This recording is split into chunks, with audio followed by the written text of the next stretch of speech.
اللہ علیہ کے پاس نا ایک بوڑھی اماں اپنا بیٹا چھوڑ گئی، تو حضرت صاحب نے کوئی 2 4 5 مہینے رکھا، تو بعد میں اس کی اماں کو بلا کے کہا کہ بھئی تو بیوہ ہے، بیٹا تیرا یتیم ہے، میں نہیں چاہتا کہ اس کا وقت ضائع ہو، یہ پڑھنے والا کوئی نہیں، سارے نہیں بھائی پڑھنے والے ہوتے، اب یہاں علماء بیٹھے ہیں، میں بے ادب بھی نہ ہو جاؤں، کچھ پورے 8 سال لگا کے بھی آ جاتا، سند بھی ان کے پاس ہوتی ہے، ناراض نہ ہو جانا، یہ تو سب اچھے لوگ ہیں، سند ہوتی ہے پر پتہ کوئی نہیں ہوتا، یہ اعلیٰ حضرت نے لکھی ہے بات، سند ہوتی ہے، پوری ڈگری ہوتی ہے، اس پہ کئی لوگوں کے سائن بھی ہوتے ہیں، تو بہت سارے طالب علم ایسے ہوتے ہیں جو مدارس میں کہتے ہیں میں فاضل فلاں ہوں، لیکن کوئی شے پاس، تو مولانا سردار احمد صاحب محدث اعظم پاکستان رحمۃ اللہ علیہ اس بوڑھی کو کہنے لگے تیرا بیٹا کون دینا ہے، پڑھنا پڑھانا اس نے کچھ بھی نہیں، تو یتیم بچہ ہے، کل کو تو کہے گی کہ میرے بیٹے نے وقت ضائع کیا تو واپس لے جا۔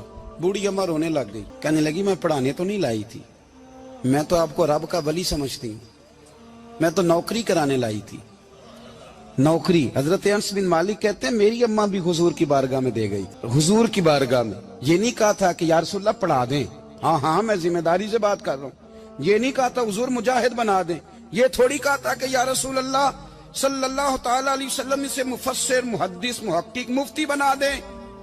حضرت انس کی اماں کہہ گئی تھی سونیا جب تک یہ رہے گا نا آپ کی نوکری کرے گا، یہ گھر کے کام کاج کرے گا، ڈیوٹی کرے گا، حضور یہ آپ کی نوکری کرے گا۔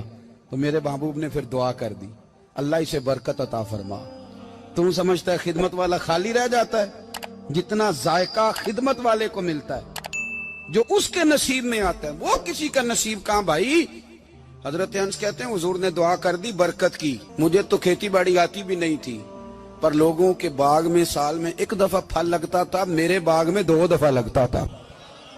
حضور نے دعا کر دی یا اللہ اسے اولاد دے، فرماتے ہیں میرے بیٹے، میرے پوتے، میرے نواسے، میری بیٹیاں، فرماتے ہیں میں زندہ ہوں اور میری 100 اولادیں موجود ہیں۔ پریشان ہو گیا 100 سن کے کہ بچے 2 ہی اچھے، 100 اولادیں میری موجود ہیں۔ حضرت انس بن مولانا سردار احمد صاحب کے پاس نا چھوڑ گئی بچہ، کہنے لگی حضرت جی میں کو پڑھانے کے لیے تھوڑا چھوڑ گئی ہوں، میں تو اس لیے چھوڑ کے گئی ہوں کہ آپ مہربانی کریں خدمت کرائیں۔ تو حضرت جی کہنے لگے کوئی ایسا کام ہی نہیں، خدمت والا کیا کراؤں؟ کہنے لگی پٹھے پوا لیا کرو جی، ہن لڑ پیندے نے، کہنے نے بچے کام کر دیں مدرسے دا، حالانکہ اب کہاں بچے کام کرتے ہیں، اب تو گزر گیا دور، اب تو بچے کام کراتے ہیں، اب بچے بھی ناراض ہو رہے ہیں، گور گور کے دیکھ رہے ہیں، صحیح پہ رہا ہوں آپ کو، بچے کام کراتے ہیں، بچے کہاں کام کرتے؟ کہنے لگی یہ چارہ ڈالے کرے گا آپ کی بھینسوں کو۔ تو حضرت نے اس کو کہا کہ بی بی چارہ میری بھینسوں کو ڈالنے کے لیے میں نے بندہ رکھا ہوا ہے، تو جا لے جا۔ کہنے لگی ہاتھ باندھ کے حضور مہربانی کریں رکھ لیں، چارہ ڈالے گا، اور پتر توجہ سے چارہ ڈالنا حضرت کی بھینسوں کو۔ رونے لگی، حضرت نے رکھ لیا، مہینے کا خرچہ بھی دیتے، شام کو نا وہ سارا دن کام کرتا، شام کو آ کے پیروں میں بھی بیٹھ جاتا، حضرت جی لائیں تیل تھوڑا سا پیر نہ دبا دوں۔ 8 سال ساتھ والے پڑھتے رہے، یہ بیچارہ نوکری کرتا رہا، میرا روپ بھی نہیں تے میرا رنگ بھی نہیں، اور مینو یار منان دا ٹنگ بھی نہیں۔ کبھی کبھی نا حضرت بلال حبشی فارغ ہوتے نا تو نبی پاک کی بارگاہ میں عرض کرتے حضور کوئی کام تو نہیں، سارے ہو گئے، حضور جاؤں ذرا، چلے جاتے۔ ایک دن سلمان فارسی کہنے لگے یا رسول اللہ یہ بلال کہاں جاتا ہے؟ فرمایا جا دیکھ کے تو آ۔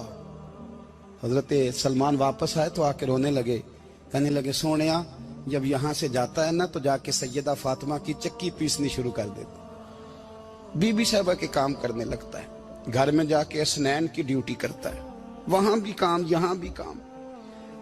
وہ چارہ ڈالتا رہا، اس نے چارہ ڈالا، حضرت محدث اعظم کی بھینسوں کو دستار فضیلت کا وقت آ گیا، سارے پگڑیاں سجا کے آ گئے، آج دستار ہوگی، یہ نہ پیچھے ہو کے بیٹھ گیا، چونکہ پڑھا ہی نہیں تھا تو دستار کاہے کی، دستار تو اس کی جو پڑھے گا، ہم نے تو پڑھا ہی نہیں، ہم نے تو یار پڑھا، گھر پڑھا، ڈیوٹی کری۔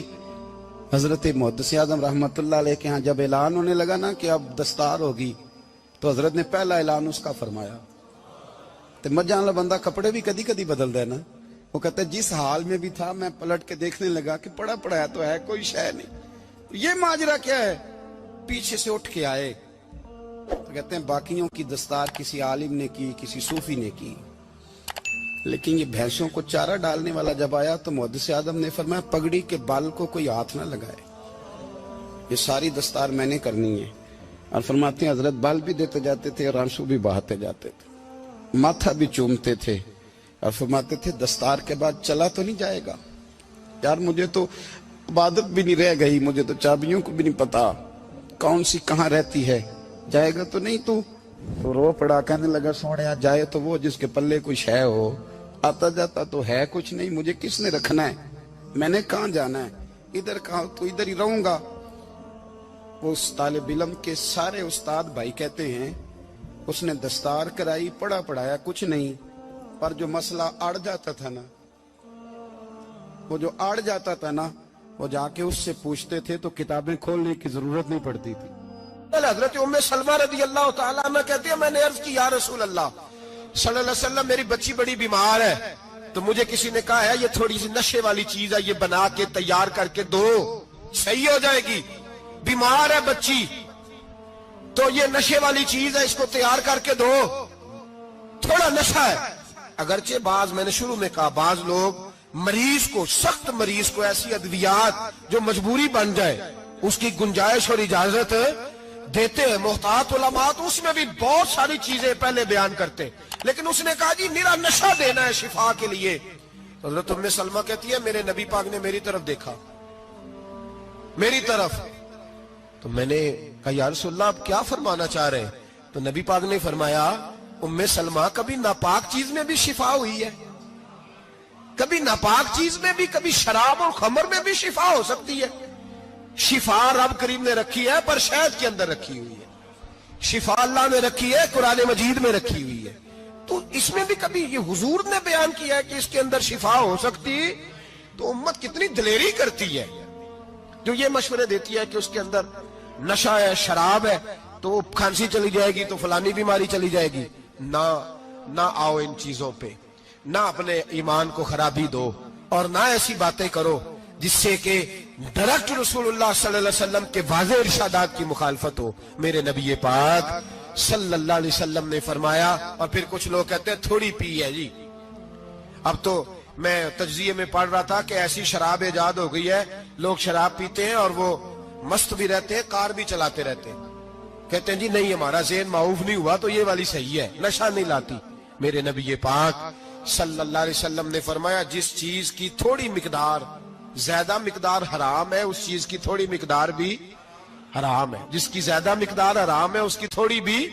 تو خمر اور شراب اگر فل پینا جائز نہیں تو تھوڑی پینا بھی جائز, یہ حرام ہے اور حرام تھی اور قیامت تک حرام ہی رہے گی. میرے نبی پاک صلی اللہ علیہ وسلم نے منع کیا اور حضور نے اظہار ناپسندیدگی فرمایا, فرمایا 40 دن تو عبادت ہی قبول نہیں ہوتی شراب پینے والوں جب تک سچی توبہ نہ کرے.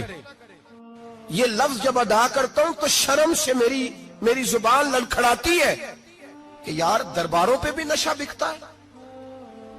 میں یہ بات کر رہا ہوں صوفیاء کا ترجمان, درباروں پہ, مزاروں پہ, اور سجادہ نشینوں تمہیں زمین نگل جائے, آسمان تمہیں لے اڑے, تم پر قہر نازل ہو, تم نے باپ دفن کر کے تو وہاں نشے کا اڈا بنا لیا, ماؤں سے بیٹے چھیننے لگے ہو, عورتوں کے سروں سے کپڑے چھیننے لگے ہو, سہاگ مارنے لگے ہو, بیٹیاں اور بیٹے یتیم کرنے لگے ہو, نشہ بیچتے ہو درباروں اور مزاروں پہ. یہ تماشا لگ گیا. آپ کیسے کروں یہ بات, پر کرنی پڑ رہی ہے, مجبوری ہے, یہ مضمون مکمل نہیں ہو سکتا. بند کر دیں وہ دربار, ہمیں نہیں چاہیے جن درباروں پہ نشہ بکتا ہے. میں ذمہ داری سے کہہ رہا ہوں, بات ریکارڈ ہو رہی ہے. جوتے کی نوک پہ وہ سجادہ نشین جو امت کو ڈرگز دیتا ہے, وہ سجادہ نشین کا ڈیرا نہیں, وہ گند کا اڈا ہے, وہاں سے فیض نہیں مل رہا, امت کی تباہی ہو رہی ہے. بتا دو, پھیلا دو, اس کو اعتراض کرنا کرو. میرے رسول پاک سید عالم صلی اللہ تعالی علیہ وسلم کا دین ضروری ہے, کسی پیر کی سجادگی ضروری, بولیے سجادگی ضروری. بڑی ذمہ داری سے کہہ رہا ہوں اور نمائندگی کر رہا ہوں اپنی جماعت کی. نہ ہمارے بزرگوں نے کل اس کی حمایت کی تھی, نہ آج کرتے ہیں, نہ قیامت تک کریں گے. بند کر دیں وہ دربار اور مزار. بزرگ دنیا میں یہ کام کرنے آئے تھے اور ہماری سوچ اتنی گر گئی ہے اتنے ہم کمزور ہو گئے. کہتے ہیں جب اس کو چڑھ جاتی ہے تو پھر بڑی معرفت کی باتیں سناتا ہے. تجھے شرم نہیں آئی یہ لفظ کہتے ہوئے؟ اب نشئی تجھے معرفت سکھائے گا؟ اب تو شرابی سے بھنگی چرسی سے دین سیکھے گا؟ کہتے ہیں اس نے پی ہوئی تھی, چڑھی ہوئی تھی, وہ بات کر دی تو میرا کام بن گیا. اتنی گندی اور میلی سوچ صاحب ایمان کی ہوتی ہے. تو اب نشیوں سے جا کر دعائیں کرائے گا؟ سن, میرے نبی پاک صلی اللہ علیہ وسلم نے فرمایا جو شراب پی لے, نشہ کر لے, اس کی تو 40 دن تک عبادت رب قبول نہیں فرماتا. تو کہتا چڑھی ہوئی تھی تو اس نے دعا کر دی, تجھے شرم ہی نہیں آئی بات کرتے؟ حیا ہی نہیں کیا تو نے جملہ بولتے؟ یہ کوئی تصوف اور طریقت ہے؟ جاؤ اٹھا کے لے جاؤ. ایسی کوئی تصوف اور طریقت ہمیں نہیں چاہیے. ہمیں وہ والی طریقت چاہیے جس میں خدا کے قرآن کی بات ہوتی ہے اور محمد مصطفیٰ کے فرمان کی بات ہوتی ہے صلی اللہ علیہ وسلم. تو بھائی یاد رکھو یہ کوئی طریقہ نہیں. ایک مزار ہے, مجھے ایک صاحب کہنے لگے آ جائیں یہاں بھی فاتحہ پڑھیں. میں نے کہا یہاں کیا ہے؟ کہنے لگے تھے تو بابا جی نشہ وشا کرتے, پر اب سنا ہے لوگوں کی منتیں بڑی پوری ہوتی ہیں. مجھے جذبات بڑے کم آتے ہیں. میں نے اس آدمی کو گریبان سے پکڑ لی, میں کہ ادھر ہٹ, وہ تو نشہ کرتا تھا اور تو جاتا تھا, تیری یہ کیسے طاقت ہوئی؟ تو نے مجھے مشورہ دے دیا, تو ہمیں کمزور سمجھتا ہے؟ ہم کمزور ایمان کے لوگ ہیں. اور میں یہاں تجھے کہوں گا نہیں نہیں میں یہاں نہیں جاتا, میں وہاں جاتا ہوں. بالکل کوئی لگی لپٹی بات نہیں, کھری بات. تصوف وہ, دربار وہ جہاں قرآن پڑھا جائے اور رسول اللہ کی حدیث سکھائی جائے, باقی کوئی مطلب نہیں کسی قسم کا. میں داتا صاحب کبھی جاؤں نا جلسہ کرنے کسی کام سے, کسی تقریب میں, تو میں داتا صاحب کے مزار پہ نہیں جاتا. میں کہتا ہوں یار یہ یرانہ نہیں کہ بندہ کسی کام آیا تھا تو فاتحہ پڑھ لی, واپس چلو. گکھڑ سے اسپیشل آئیں گے داتا صاحب کے مزار پہ حاضری دیں, اور میرے سنگی گواہ ہیں کہ میں اسپیشل ٹائم نکال کے بہت سارے کام چھوڑ کے اسپیشل جاتا ہوں. اور میں مراد ماننے نہیں جاتا, میں داتا صاحب کا شکریہ ادا کر دے جاتا ہوں. میں ان سے کہتا ہوں حضور آپ کی مہربانی, آپ یہاں آئے تو ہمارے بڑے بھی رسول اللہ کے غلام بن گئے. میں تو سلام عقیدت پیش کرنے جاتا ہوں. ہم مزارات پر جانے کے قائل نہیں, بلکہ ہماری تو عقیدت کا درجہ ہی مکمل نہیں ہوتا جب تک ہم مزار پہ سلام نہ کریں. پر مزار داتا صاحب کا, مزار خواجہ معین الدین اجمیری کا, مزار غوث اعظم جیلانی کا, مزار محدث اعظم مولانا سردار احمد کا, مزار اولیاء کا, مزار میاں شیر محمد شرک پوری کا, مزار رب کریم کے بندوں کا. بھنگیوں چرسیوں کے مزار نہیں ہوتے, اور نام ان مزارات کے قائل ہیں. بالکل قائل نہیں ہم. میں تھوڑے دن پہلے لاہور گیا تھا تو میں کار میں میاں صاحب میاں شیر محمد شرک پوری کا ذکر کر رہا تھا. میں اپنے دوستوں سے کہہ رہا تھا یار بہت بڑا بابا ہوا ہے. تو مجھے کہنے لگی کرامت کیا ہے؟ میں نے کرامت یہ ہے کہ ساری زندگی سنت کا درس دیا ہے. تو مجھے کہنے لگے آپ کبھی گئے نہیں؟ میں نے کہا میں اسپیشل گیا تھا, اور تھوڑے دنوں کے بعد پروگرام بناؤں گا تو میں ساتھ لے کے جاؤں گا. ہم مزارات کے قائل ہیں, حاضریاں دیں گے مزاروں پہ, لیکن بھنگیوں چرسیوں کے مزاروں پر جانے کے قائل ہیں. زور سے بولے, یہاں جانے کے قائل ہیں. کوئی عقیدہ نہیں ہے ہمارا. نشہ بکے گا اب مزاروں پہ, اب یہ تصوف ہوگا وہاں, یہ طریقت ہوگی. اور ملت پر رحم کھاؤ. خدا را اگر تمہارے قومی ادارے کہتے ہیں رپورٹ کرنے والے کہ 70 لاکھ پاکستانی نشہ کرتا ہے, تو کیا تمہیں یہ نہیں پتا کہ نشہ بیچتا کون ہے؟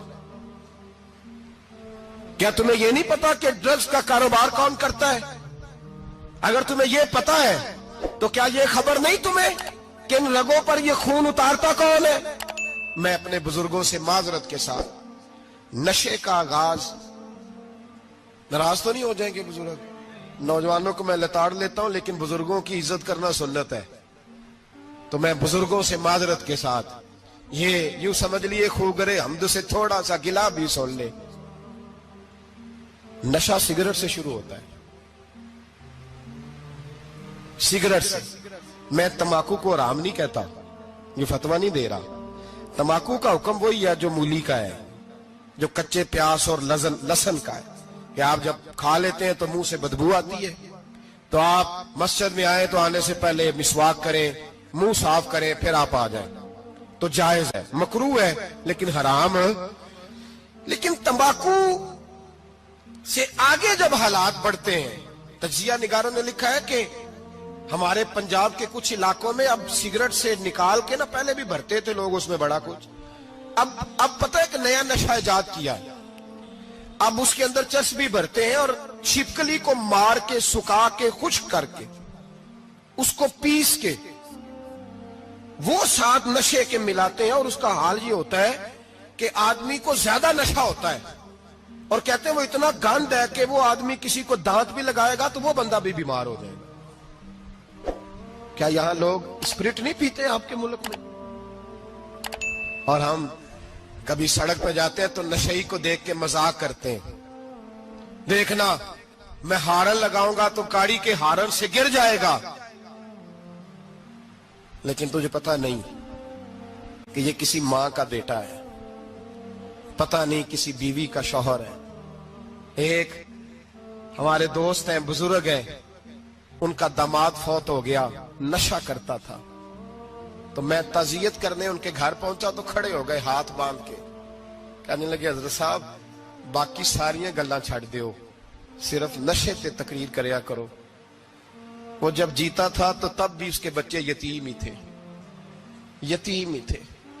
میری بیٹی جب میرے گھر آتی تھی اور میں اپنے پوتوں کے اترے کپڑے اسے پہننے کو دیتا تھا تو میرا کلیجہ پھٹتا تھا، اور میری بیٹی اس کی زندگی میں بھی بیوہ کی زندگی گزار رہی تھی، وہ میری بہوؤں کے اترے ہوئے کپڑے پہنتی تھی، کوئی دعا کرو، کوئی جلسے کرو، یہ لت ختم ہو جائے۔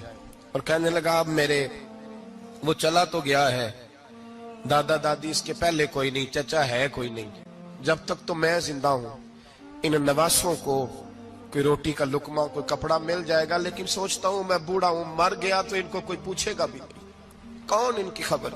اتنا ظلم اس قوم سے، اتنی زیادتی، اور آرام سے لکھ کر لوگ گزر گئے کہ یہ 70 لاکھ ہے، ان کا درد تو سمجھو، تکلیف تو سمجھو۔ 7 فٹ کا سونا جوان اور نشے کا عادی ہے تو کسی نالی میں پڑا ہوا ہے۔ اور میں نے کہا اس قوم کے ساتھ اس سے بڑا بھیانک مذاق کیا ہوگا؟ کوئی دانشور تھا بڑا ظالم، اس ظالم سے کوئی مشورہ لینے آیا، اس نے آ کے کہا تو بڑا ظالم ہے، بڑے کڑوے مشورے دیتا ہے، میرا ایک دشمن ہے، میں اس سے بدلہ لینا چاہتا ہوں، میرا دل کرتا ہے اس کا بچہ قتل کر دوں تاکہ وہ تڑپے۔ تو ظالم نے کہا اسے قتل نہ کر، وہ تو اس کا باپ 2-4 مہینے رو کے چپ کر جائے گا، پھر میں سخت سزا دینا چاہتا ہوں، مشورہ دے۔ تو اس نے کہا اس کے بچے کو نشے پہ لگا دے، جس کا بچہ نشہ کرے گا وہ باپ روز مرے گا، روز جیے گا، وہ ماں روز مرے جیے گی، نشے پہ لگا دے۔ اس قوم کے ساتھ سب سے بڑا ظلم یہ ہوا کہ ملت کا جوان نشے پہ لگ گیا، ڈرگز پہ لگ گیا، اتنے تباہ حالات ہوئے کہ جوان چڑھتی جوانیاں، اماں نے کتاب دے کے بھیجا تھا، اور کالج سے واپس آئے تو نشے کے ٹیکے ہاتھوں میں پکڑے ہوئے، ٹیکے۔